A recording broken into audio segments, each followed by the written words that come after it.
saya Dinda Suci Permatasari. Jadi hari ini saya akan membahas mengenai ejaan bahasa Indonesia.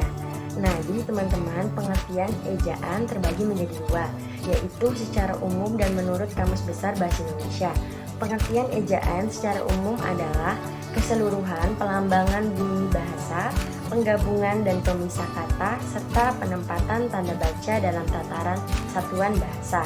Dan pengertian ejaan menurut Kamus Besar Bahasa Indonesia adalah kaidah-kaidah cara menggambarkan bunyi-bunyi dalam bentuk huruf serta penggunaan tanda baca dalam tataran wacana. Nah, teman-teman, pasti kita pengen tahu kan apa aja sih cakupan bahasa ejaan membicarakan tentang apa pada umumnya. Nah, jadi umumnya cakupan bahasa ejaan membicarakan mengenai pertama, pemakaian huruf vokal dan konsonan, yang kedua, penggunaan huruf kapital dan kursif, yang ketiga, penulisan kosakata dan bentukan kata, dan yang keempat, penulisan unsur serapan, aplikasi dan kosakata asing, dan yang kelima, penempatan dan pemakaian tanda baca.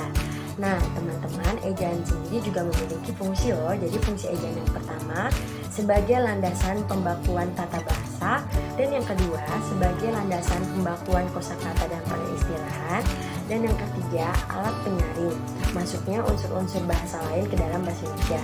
Jadi teman-teman, selain ketiga fungsi tersebut, ejaan juga berfungsi untuk membantu pemahaman pembaca di dalam mencerna informasi yang disampaikan secara tertulis.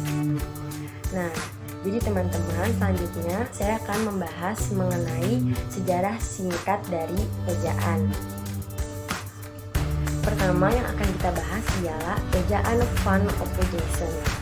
Nah, teman-teman, jadi pada tahun 1901 diadakan pembakuan ejaan bahasa Indonesia yang pertama kali oleh Prof. Charles Van Ophuijsen, dibantu oleh Engku Nawawi, Gerar Sultan Makmur, dan Muhtaib Sultan Ibrahim. Nah, jadi hasil dari pembakuan mereka yang dikenal dengan ejaan Van Ophuijsen ditulis dalam sebuah buku berjudul Kitab Logat Melayu. Dalam kitab ini dimuat sistem ejaan Latin untuk bahasa Melayu Indonesia. Selanjutnya ada ejaan Republik. Nah, jadi ejaan Republik ini atau ejaan Suwandi adalah ketentuan ejaan dalam bahasa Indonesia yang berlaku sejak 17 Maret 1947. Disebut ejaan Suwandi karena yang meresmikan ejaan ini sebagai pengganti ejaan Van Ophuijsen adalah Raden Suwandi, yaitu Menteri Pengajaran, Pendidikan dan Kebudayaan saat itu. Selanjutnya ada ejaan yang disempurnakan.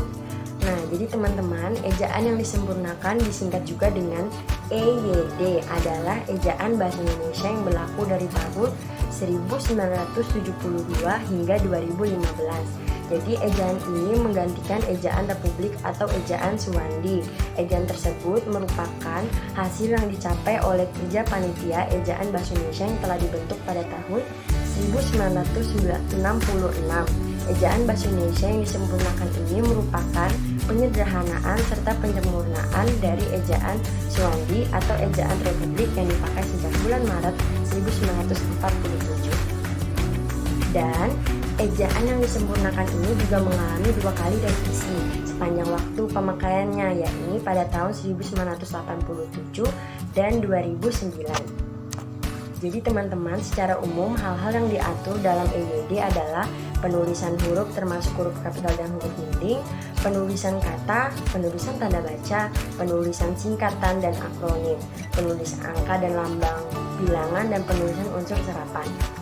Dan yang terakhir ialah ejaan bahasa Indonesia. Nah, jadi ejaan adalah penggambaran bahasa, kata, kalimat, dan sebagainya dengan kaidah tulisan huruf yang distandarisasikan yang mempunyai makna. Sehingga ejaan bahasa Indonesia biasanya memiliki 3 aspek, yaitu aspek fonologis yang menyangkut penggambaran fonem dengan huruf dan penyusunan abjad. Yang kedua, aspek morfologis yang menyangkut penggambaran satuan-satuan morfemis.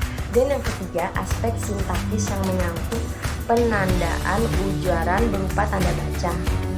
Sekian video pembahasan hari ini. Semoga bermanfaat dan sampai jumpa di video pembahasan selanjutnya.